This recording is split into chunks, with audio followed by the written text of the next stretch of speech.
I'm a Gen Xer, and I've got 12 things that I did as a kid that were totally normal, but they're practically extinct today. Now the question is that do we just let them go and let them fade into the sunset, or do we try and save them before they're lost forever? Now looking back on some of these points makes me think that growing up Gen X was like growing up on another planet, because compared to today, things have changed quite a bit. Okay, the first one on the list is formal items and formal events. You know, long ago, dinner parties, retirement parties, those were all pretty common. You had the china, the fancy china, and even if you didn't have dinner parties, because my family, we didn't have dinner parties, but we had the china cabinet in the dining room, filled to the hilt with all kinds of, fancy dishes that we never used. Now, retirement parties, I think those have kind of gone the way of the dodo bird, because back in our day, people stayed at the same company their entire lives. That's not the case today. So a big send-off back then made sense. Funerals, weddings, graduation, even Easter. All of these events had special outfits. You had those outfits, tucked away in the back of your closet somewhere, or in the case of Easter, every year it was a ritual. You would go and buy your new Easter outfit. So how do you feel on this one? Now, I never enjoyed dressing up formally, and it was the number one reason why I didn't attend any of my proms, because I did not want to wear one of those big poofy, dresses. And I don't want to host dinner parties. I mean, pizza night sounds perfectly great to me. But with that said, I do feel like with certain events, I think we need to show respect for that event and dress nicely. Make an effort. But on the whole, I don't miss the formal stuff at all. Okay, number 2 is talking on the phone. Now, I know everything is a progression of convenience. Before phones, everybody had to talk to each other in person or write a letter. Then phones come along, and the other things kind of fade away because that's more convenient. And now, of course, we have so many other ways of communicating that, nobody hardly talks on the phone anymore. We always, by human nature, pick the most convenient and least intrusive option. But sometimes I think we should fight that. Now, verbal communication has not gone extinct. It's still a very valuable skill. And what better way to develop that skill than talking on the phone, even if it's just with your friends and your family? Now, when it comes to customer service, or for example, the healthcare system, I know electronic communication can be helpful, but if I've got a question or if I need to talk to someone, I would really appreciate somebody being available. And it seems like we have to jump through a lot of hurdles, to make that happen. And when it comes to talking on the phone, back when I was younger, I would talk to my friends for hours. You'd talk to your girlfriends and your boyfriends for hours on the phone, and it was just the thing that you did. I mean, I would do that with my sister as well. So I don't know. What do you think? Do you miss the fact that it was just so much more natural to call people on the phone, or do you think it's just kind of intrusive and, it takes up too much time? Okay, number 3 on the list is cursive writing.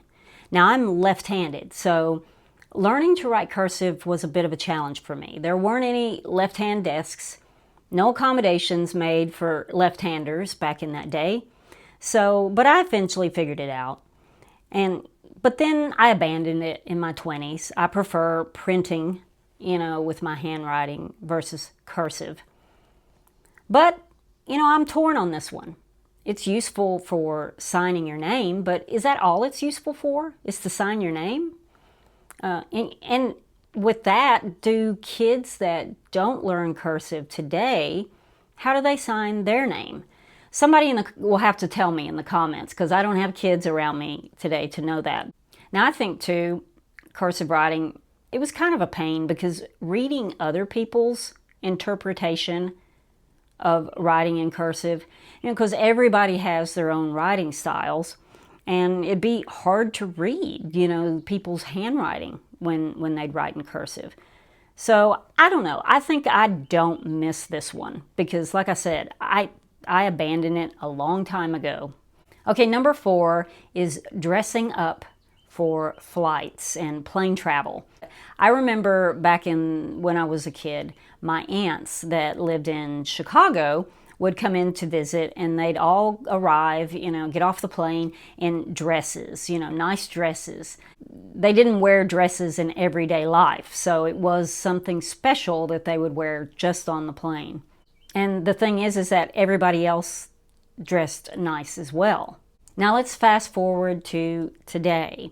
And we've taken casual attire, progressively through those decades. And I think we've gone too far. I think we need to back up just a little bit. A lot of people will wear their pajamas because they figure, oh, I'm just going to sleep on the plane anyway. It's an overnight flight. I'll just wear my PJs and be comfortable. But there are a lot of other things that you can wear that are comfortable. How about a sweatshirt and some leggings? Or for guys, you could wear some joggers, some really comfortable shoes. Spare the rest of us on the flight. An airplane seat is far from a bed, so there's no sense in treating it like one. I've been on some flights where I've seen women even put on hydrating beauty masks. And yeah. I think the only masks you need to be wearing on a plane are a sleep mask or maybe a contagion mask. That's probably a little more fitting post 2020, but no beauty treatments. I think we just need to meet in the middle. Don't leave the house in clothes that you would sleep in. What do you guys think about this one? Okay, number 5 is going to church. Now, I grew up in a smallish, rural type area, so everyone I grew up with was Christian. So going to church was just a way of life. It was the thing that you did on Sunday mornings. Back then, no businesses, no retail stores, nothing. Nothing was open. Even convenience stores didn't exist. They started kind of coming on the scene in the 80s, but before that, all you could really do on a Sunday was go somewhere and buy a Sunday paper and, take that home and read that all day. But, everything else was closed. Now, I can't say that I loved going to church as a kid. I was just real fidgety and didn't like sitting still that long. But, looking back on it, I know my parents were trying to raise us the way that they thought was right. And after being kind of wild in my 20s and 30s, I did find a church in my 40s that I really connect with, and I've been going to that church ever since. But I do know that, not many people do that anymore like they did, 40 and 50 years ago. So should church attendance be more common like it was when we were kids? Now, here's how I see it. If you're a practicing Christian, then I do wish that more people attended church. I think it helps, foster community. I think it's just a positive thing that you can do for yourself once a week. And in today's world that's filled with loneliness and emptiness, I think spending a couple of hours once a week listening to faith-based teaching, studying scriptures, I think that would be a good thing. And if you practice another form of spirituality that isn't Christianity, I'm sure that there are other like-minded ways that you can get together with other fellow believers. Now, I know that it's a lot easier to sleep in on Sunday mornings or to vote Sunday to just relaxing, at home before the week starts again. But sometimes we have to choose the harder option if we feel that it's right for us. Okay, number 6 is newspapers and magazines.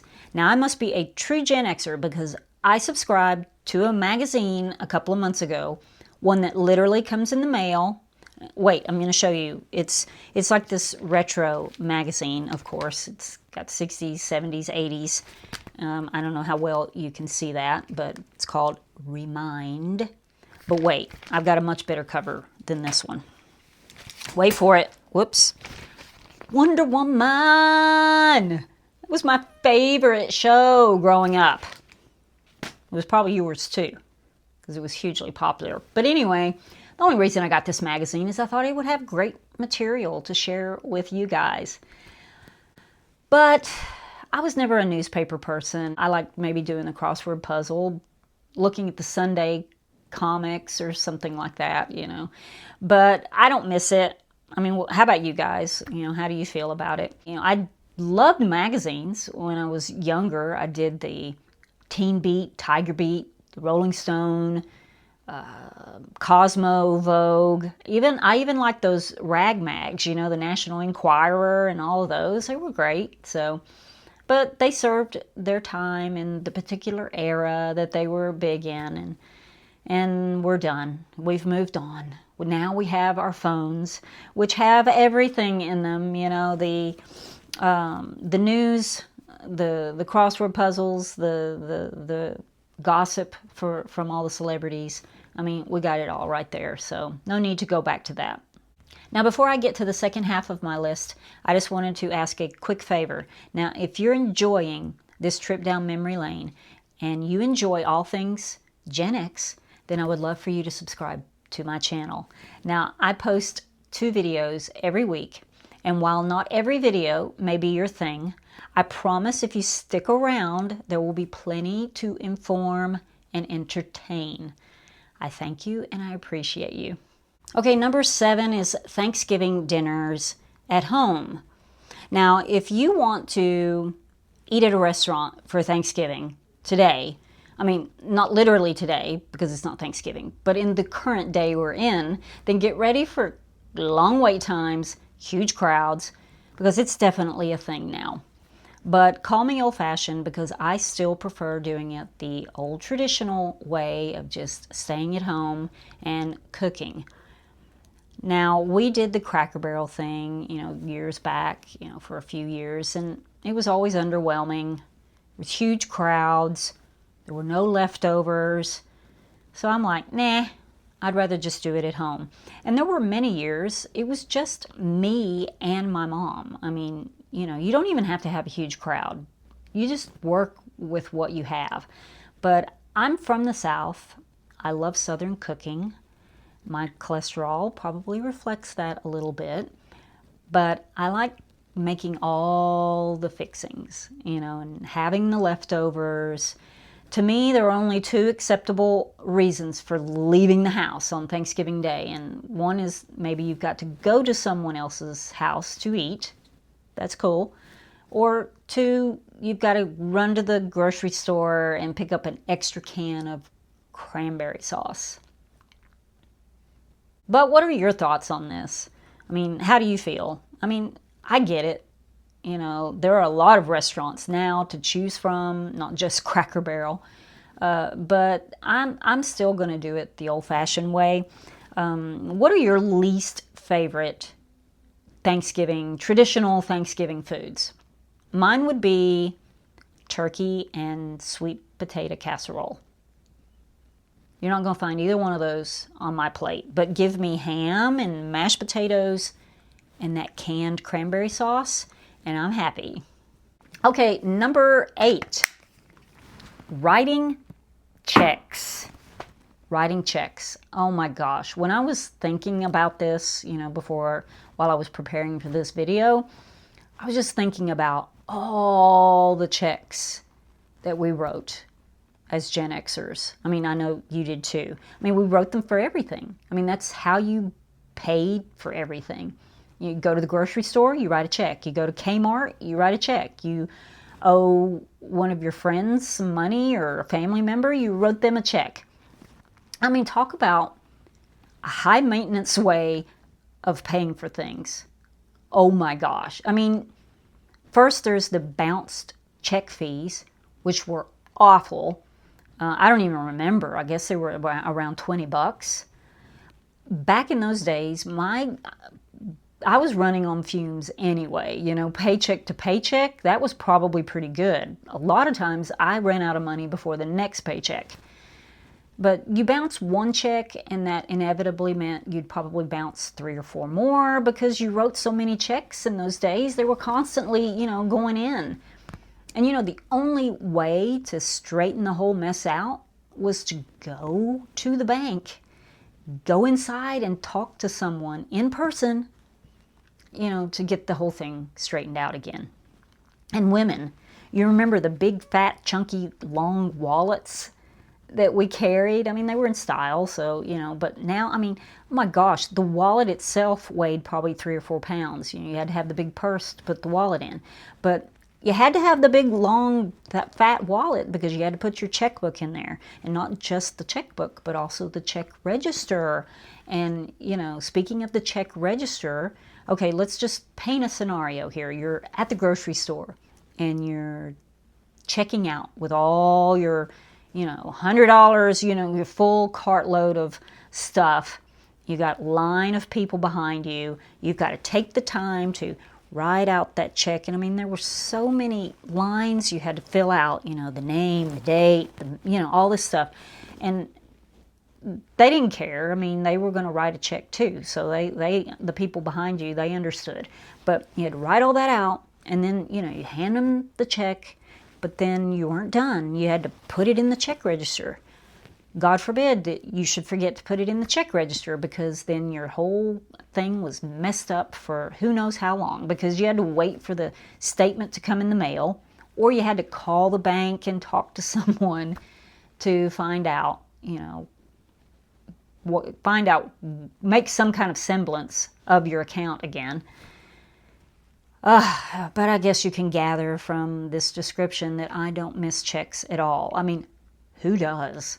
Does anyone out there miss checks? I know we still have to use them every now and then to pay something, pay some random bill or whatever, but they're totally now an unsafe way of even doing any financial transaction, because people can steal the information off of it. But I have older relatives that they refuse to do the debit card or the credit card thing. They still write checks at the grocery store. I bet those people behind them aren't as patient today as they were when we were growing up. But anyway, I'm a good riddance. Number 9 is shopping malls. Now, in the 80s, shopping malls, they were the place to be. Especially, my age, I loved going there, hanging out. And in the 80s, they were beautiful inside. They had huge fountains all down the hall, and all the tropical plants that they had around the fountains, the great lighting. And at Christmas time, that's where the real Santa was to the mall. Now, all these other places he showed up at, those were fake Santas. But the one that went to the mall, that was the real one in my eyes. But that was the place to be, the place to hang out. It was the heyday of malls. But let's take a step back a little bit and look at them. They were totally an inconvenient way of shopping. Back then, they were really, really crowded. Everybody went to them, so there were never any good parking spots. So you drive around and around and around, you try to find a parking spot. No, you park all the way out in the boonies. You walk a quarter of a mile, in. You get inside the mall, and you walk in, and it's like, whoa, these are the men's shoes. I didn't mean to come in this side. Oh well, I'm already in here, so whatever, just make the best of it. You hook up with your friends, you spend a few hours in there, you walk up and down the halls, you try to find something you can spend a little bit of money on so you can have the shopping bag and you can show that off, with the big logo on it. Walk around some more, you go to the food court, have something to eat and do all that, and then it's time, okay, we're done. And then you walk back out. You get out to the parking lot and you're like, where's my car? Oh my gosh, did someone steal my car? So you're all like, heart racing, and you realize I'm on the exact opposite side of the mall of where I parked, But I don't know. That happened to me almost every time because I guess I was distracted going in and distracted coming out, not paying attention to what entrance or exit I went out of, but whatever. I was in my 20s. I had plenty of energy, so just walk it off. But I drive by a pretty large mall every day on my commute. And I haven't been in there, and I can't tell you how long. I don't ever go in them anymore. I mean, I think they were great in their time, and maybe they should still exist for all the young people that are around today, because I don't know. I don't know where they hang out. So maybe malls shouldn't go away. They're not as nice as they were back, when they were new. But I'm kind of done with them.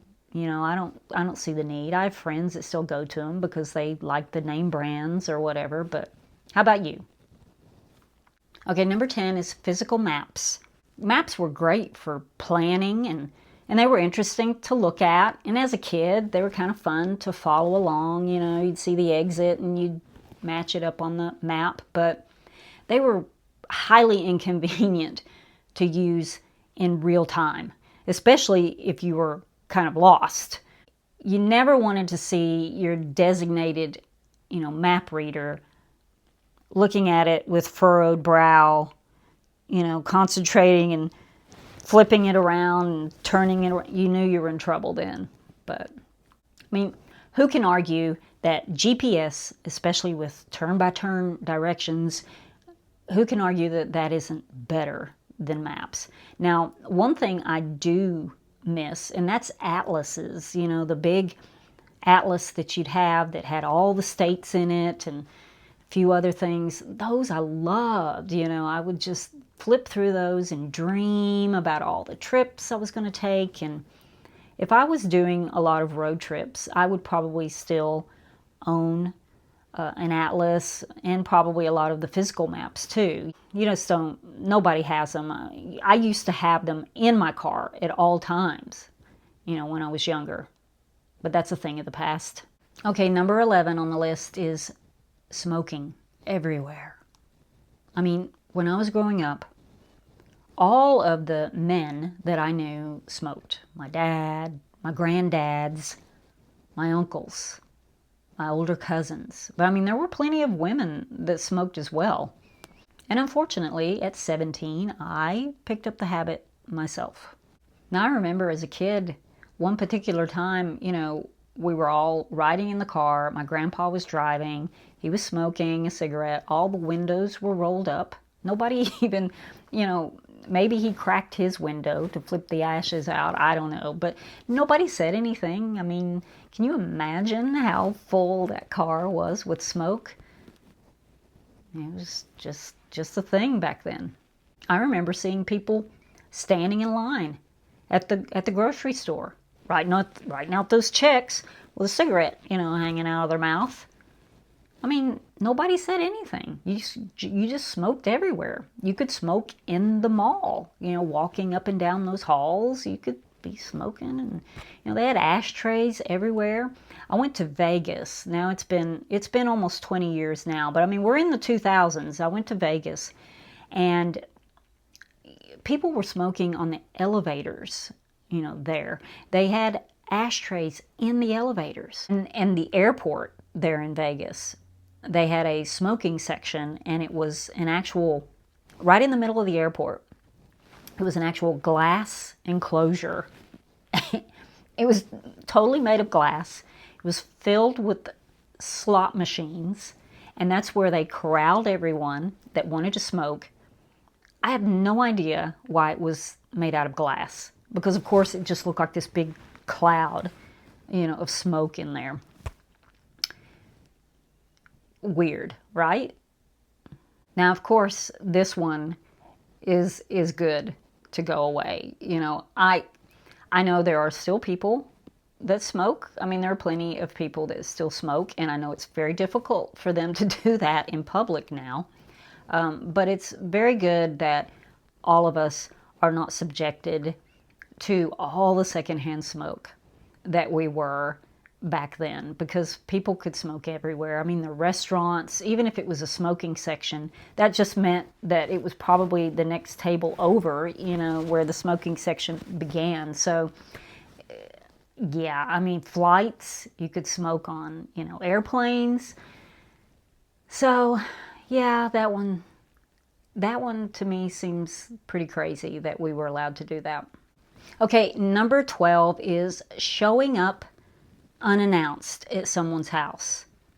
Now, back in the 70s, 80s, when I was a kid, it was pretty normal to hear the doorbell ring, you know, in the middle of the day or whatever. You know, and a lot of times we'd kind of, as a family, we'd all look at each other like, who is that? Who do you think that is? But I mean, that's about as surprised as we'd get because, like I said, it's fairly common. It could be the neighbor needing my dad to come over and help her start the lawnmower. It could be my grandparents coming over after dinner at Shoney's. And, you know, dinner to them could be like 3 o'clock because they went to bed with the chickens.